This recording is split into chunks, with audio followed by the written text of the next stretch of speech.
pessoal, tudo bem com vocês? Milhares de segurados do Instituto Nacional do Seguro Social, INSS, aguardam pelo resultado da votação acerca dos embargos de declaração impostos sobre o processo de recálculo de aposentadorias. Muitos questionam sobre o motivo pela qual não citamos outros ministros, além do relator Alexandre de Moraes. Neste vídeo eu trouxe o pronunciamento completo de Luiz Roberto Barroso acerca de seu voto nesta decisão. Então, se você é aposentado e aguarda por esta decisão, fique comigo até o final. Mas antes de começarmos, eu gostaria de pedir para que você não se esqueça de deixar o seu like, se inscrever aqui no nosso canal, de ativar as notificações clicando no sininho que fica aqui embaixo, para você não perder todas as novidades que trouxermos por aqui.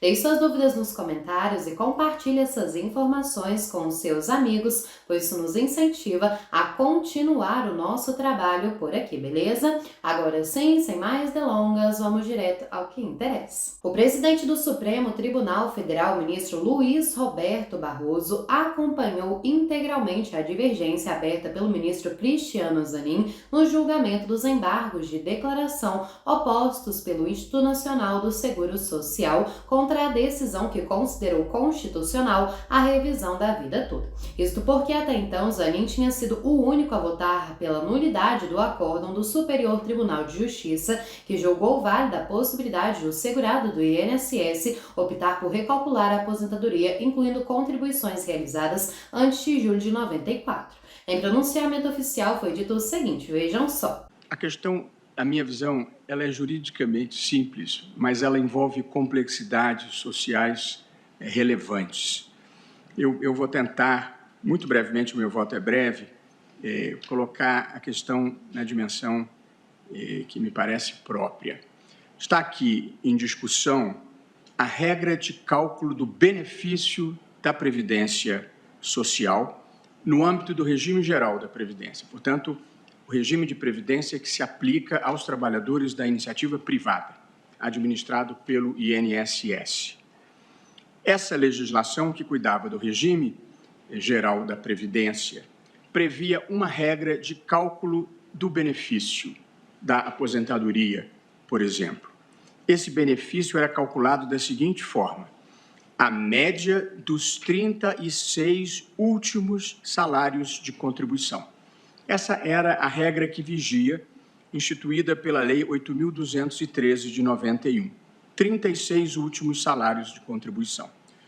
Sobreveio, em 1999, pela Lei 9876, uma nova regra.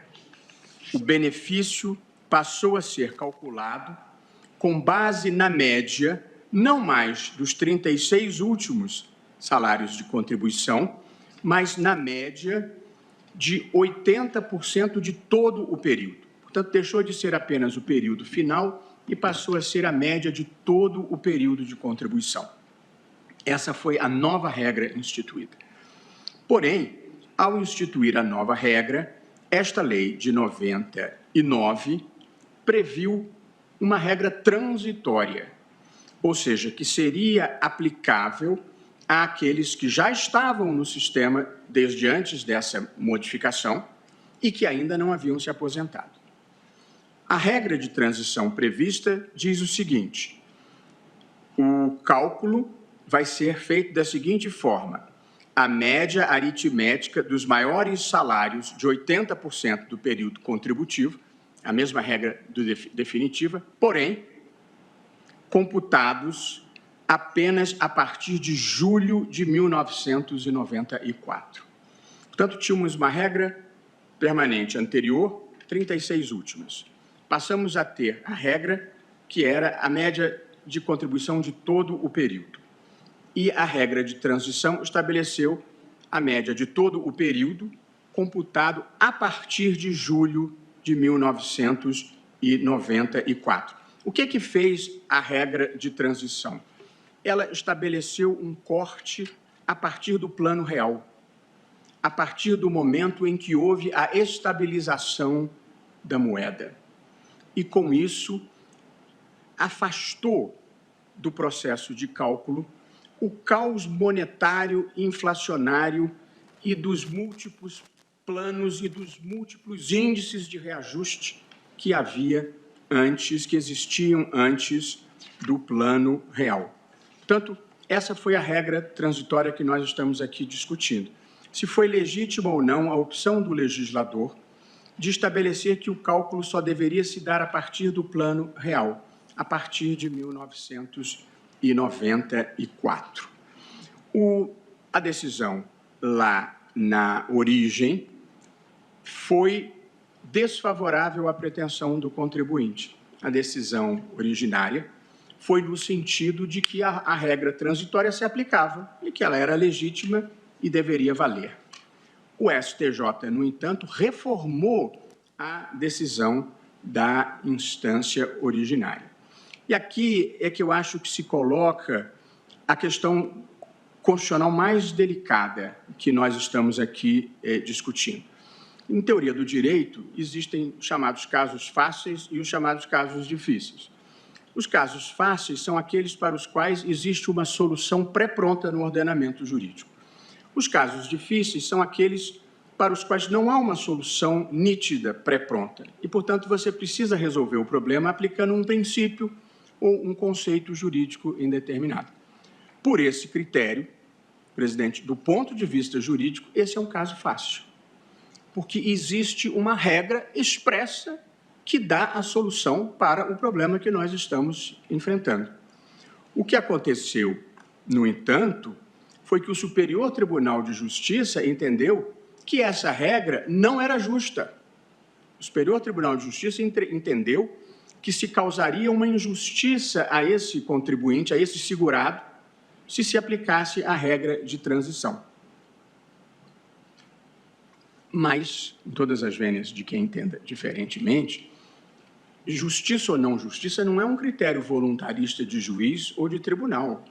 A justiça ou injustiça de uma lei é aferida com base na Constituição, com base nos valores que a Constituição institui. E, portanto, para um tribunal dizer eu não aplico esta lei porque a considero injusta, ele está dizendo eu não aplico esta lei porque a considero incompatível com a Constituição. Mesmo que ela não seja incompatível, em tese, no seu relato, ela pode ser incompatível numa incidência concreta específica. E aí nós temos uma declaração de inconstitucionalidade sem pronúncia de nulidade. Você considera inconstitucional aquela incidência da norma, mas não a norma em si. Com a devida vênia dos entendimentos contrários, eu acho que foi exatamente isso que fez o Superior Tribunal de Justiça. Entendeu que esta norma, naquela incidência, era uma norma inconstitucional. E se assim é, eu peço vênia aos entendimentos contrários, mas houve sim uma declaração incidental de inconstitucionalidade dessa norma sem pronúncia de nulidade.